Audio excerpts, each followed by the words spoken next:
Okay, so earlier, so at the beginning of the semester, we started doing quadratics, right? And then we did all this stuff about key features and transformations and all kinds of things, and then like we never talked about it again.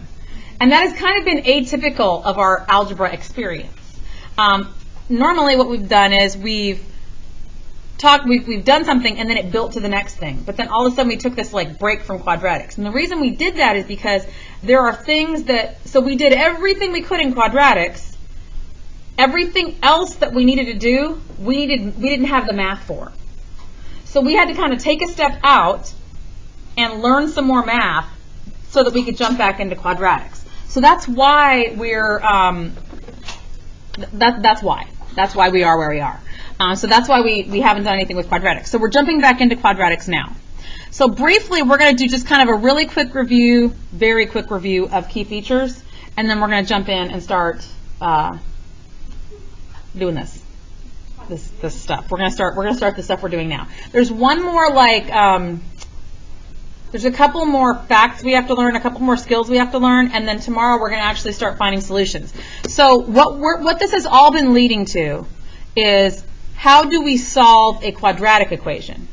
So we know how to solve linear equations. So like if we have something like this, like if we have something like 5x minus 6 equals, I don't know, 14. I don't know if that's going to work, okay? Well, then I isolate the x. Go me. And then I divide by the coefficient to find out that x is 4. So that's how we solve a linear equation. Well, we're about to learn how to solve quadratic equations. And so in order for us to do that, there's a whole bunch of math we needed to know that we didn't know before. Okay? So that's what we're going to do now. We're going to really quickly review key features, because when you look at linear, quadratic, and exponential key features, that makes up about 8 or 9 questions on your STAR test. And it supports a whole lot of other questions. So you've got to know the key features. So let's talk about them. So let's look at this graph we have here. And in your book, I want you to make a table. Okay, and we're going to write down some key features and what those key features can tell us. All right, so tell me a key feature that you see on this graph. What's something important about this parabola? Okay, we have x-intercepts. We're going to call those z because they're zeros. Okay, so let's write zeros. What are our x-intercepts? 1 and 5. So we're going to put 1, 0, 5, 0, because those are our intercepts. Okay. What other key features do you see on there? There's a y-intercept. What's the y-intercept? It's actually 0, 5, yeah. It's a little hard to see because everything kind of gets a little crazy there. What's the last key feature that we can pull off the graph? Ooh, close. Vertex. Okay, the last coordinate that we can pull off. Now, those are key features, so we're going to get to those. The vertex is what? It's at 3, -4. There you go. Okay, so there's our vertex. So those are our key points on a quadratic graph. Now, we also have symmetric pairs. So we could say there's a symmetric pair at 0, 5, and 6, 5. So we have symmetric pairs. So those are also things that we have. If we wanted to list them, we could. That's not what I'm necessarily going for here. So we have symmetric pairs. I heard somebody talking about the axis of symmetry.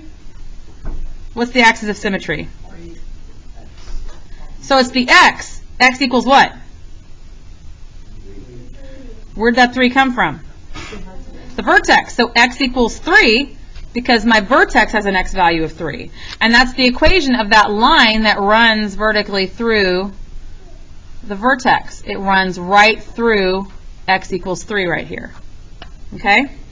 Also, now, what can we get? We know that y is -4. What key feature does that help us identify? No. No. Okay. What kind of stop does it have? Okay, so it's facing up. So what do we call that bottom point? The minimum. So we know it has a minimum. Well, if it has a minimum, then what do all my y values have to be? They have to be bigger than or equal to -4. What do we call this? What is this called? Y greater than or equal to 4. It's the range. Okay? All right? And then, so then just because we're there, what's our domain going to be? All real numbers. Why is it all real numbers? Because we have no situation to limit us. Excellent. You're the first person all day who said that. Thank you. We have no situation to limit us. Since we have no situation to limit us, we can have any number we want to, any real number in there that we want to. Okay? We got all of this. I don't think we got anything else. Let me see last period. Yeah, that's what we got last time. We got all this information just by looking at this graph right here. Okay? So these are all the kind of things we should kind of be on the lookout for. Now, there's one other thing that we can find from this equation. I'm sorry, from this graph, and that's an equation. We can get the equation of this line. Okay? We can get the equation of this line because we have a few forms, but we have vertex form. So if I know the vertex, I can find the equation of this line. I mean, this parabola. Okay? Well, so let's talk about that. I know the vertex. My vertex is 3, 4. Okay? So vertex form is y equals a times, thank you, 3 negative 4, x minus h squared minus, plus k. All right? So what are h and k? What about the vertex? So h is the what? And what's the k? H and k, right? So h is the x, k is the y. So I can plug those in and get an equation. So in this case, I'll just tell you, so we don't have to do anything with a. A is 1. Why do I not have positive 3, even though positive 3 is in the vertex? Why did I put negative 3 in here? Because it's x minus h, but also it's an IHOD. It's inside. That means it's gonna look the opposite of what it looks like when it's not inside those parentheses. Okay? Speaking of which, what else? Oh, I'm sorry, there's one more thing. What kind of transformation is this?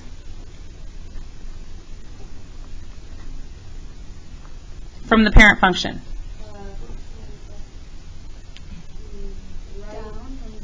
Okay, it's down how many?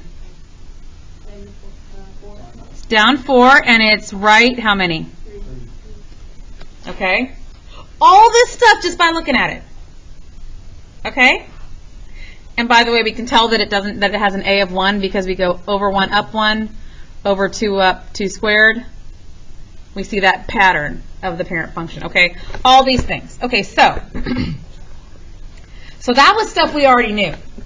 Believe it or not, that was stuff we already knew. Now, this is the stuff that we didn't have the math to do before. Okay, so this is vertex form. Right? One of the first skills we have to know is how to turn something from vertex form into standard form. And the way we do that is by simplifying this expression, this equation. Okay? So, I don't know what I just did there. I'm sorry. That's a squiggle. That's a mistake. Okay? So the first step, we're going to actually use PEMDAS. Okay? First we look inside the parentheses. Can we simplify x minus 3? We don't know what x is, so we can't take it any further. Okay, so we're done with p. Now, e is for exponents. But e, in this case, when we're solving equations, e means expand. So that means I'm going to write x minus 3, x minus 3. I'm going to expand it and write it twice. If it was x minus 3 to the third power, I'd write it 3 times. Okay, so E is going to stand for expand. We're going to think of it as expand.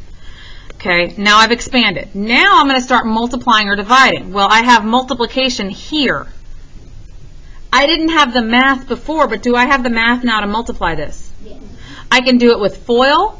I can do it with the box, but I'm going to multiply this. This is from two tests back. So this time, because I'm multiplying, I'm going from outside in. Okay, so I'm going to do x times x is x squared minus 3x plus 9. And I get x squared minus 6x plus 9. And what about this negative 4? It comes straight down because it's a leftover. I haven't done anything with it yet. And again, you can box it up, you can FOIL it, I don't care. Whichever method you prefer is the method I want you to use. Okay? I think I even showed y'all some kind of weird multiplying, like top type, you know, like that. I showed you something, another method. I think I showed you that method, right? If you like that method, you go nuts. Okay? All right. So now I've got to add and subtract and combine these like terms. X squared minus 6x plus 5.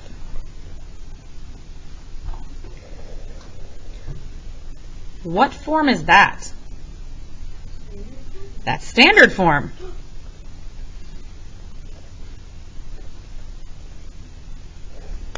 That's standard form. Here, I'll just zoom this in. We don't need the graph anymore right now. Oh my God, you're killing me. Okay, fine, do it that way. Okay, so far so good? Now, what questions can I answer so far? You're like, I don't even know what to ask, but that's okay. There's another form. It's not on your formula chart, but it's called, it's not called form. It's called factored form. So what do you think we got to do? We got to factor it. Now, you might think, why should I factor it? I just multiplied it. But what I multiplied, I then subtracted 4 from, so it's not the same thing anymore. I'm not factoring this, I'm factoring this. So I'm going to factor it. Now, I'm going to walk you through it fast, so if you just want to copy down what I got, that's fine. But you really should be able to factor this pretty quick.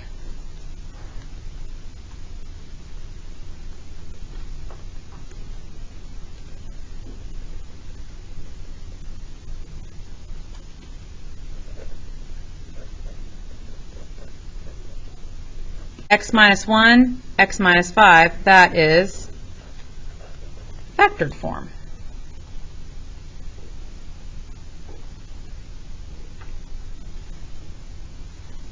So question, is there a faster way to get to factored form? Well, I wouldn't be asking if there wasn't. Okay. Okay, so let's pause for a second. What questions do you have about this process? Do you understand now why we couldn't do this before? Why we kind of had to stop where we were? Because we were getting to the point where we're about to start doing math, and we didn't know. And if we had done the math that we just got done doing before, a lot of it wouldn't have made sense, because we wouldn't have understood what a quadratic was. So it's kind of a weird break, but it's kind of a necessary one. Any questions? Anything I can clarify? Okay, all right. So I can also get to standard form. Instead of coming from vertex form, I can come through factored form. And let me show you how. So let's look at our list of values. All right. I can go from the zeros all the way back to standard form as well, if I can tell what the zeros are. Okay, so my two zeros are 1, 0. I know you can't see. I'll move it in a minute. And 5, 0. Okay, those are my two zeros. Okay, so what this means is when y is 0, x is 1. X is 1. How do I write that? X equals 1. Well, if I want this to look like a standard slope-intercept form equation, what do I need to do? This is not in slope-intercept form, right? But if I want it to be in slope-intercept form, well, I want it to equal 0 because y is 0, right? That'll make it still be true. How can I make this equal 0 instead of equaling 1?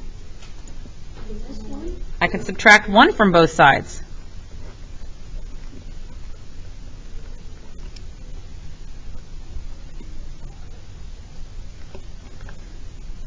Do you see it? Do you see the factor? Yeah, I'm kind of confused. Like, what if you do 5? Okay. How do I get 5? How do I make that equal 0? I subtract 5 from both sides.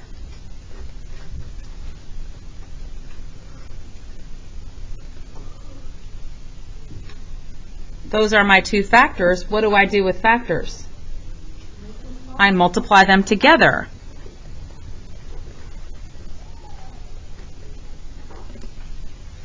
There's my factored form. To take that to standard form, I just multiply those two things together.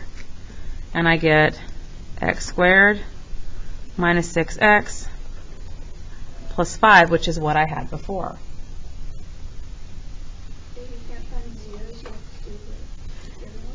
If you can't find the zeros, there's other things. If you can't find the zeros, you can usually find the vertex, at least for now. So if you can't find the zeros, you can find the vertex and go in the other direction. So remember, when we had the vertex, we wrote an equation in vertex form and went to standard form from there. When I have the zeros, I can write the equation in factored form and move to standard form from there. Okay? Now, some of you, I'm going to stop y'all right here. Some of you are currently, right now, generating an algorithm in your head. That's wrong. You're thinking, oh, well, all she did was switch the sign. So it was 1, and she switched to -1. It was 5, she switched to -5, which I did. But hear me now, believe me later. That's not what we do. Okay? We are setting this equal to 0, and I'm going to show you why. Okay? What if x was equal to 2/3? Have we ever seen a factor box that had fractions in it? No. They're always whole numbers. How do I get rid of this fraction? I can't turn 2. No, I don't add. I can't change its value. I can't add or subtract because I can't change its value. I can't write it as a fraction because it's 2/3. Will you let him in, please? How do I get rid of a fraction? You multiply by 5. I multiply by 5? 3. Yeah, why do I multiply by 3? Because it's the denominator. It's the denominator, so I multiply everything by 3. Now I want it isolated. What do I do? I'll grade this. What do I do? What did I do here? Well, how do I get rid of this 2? So that would be the factor.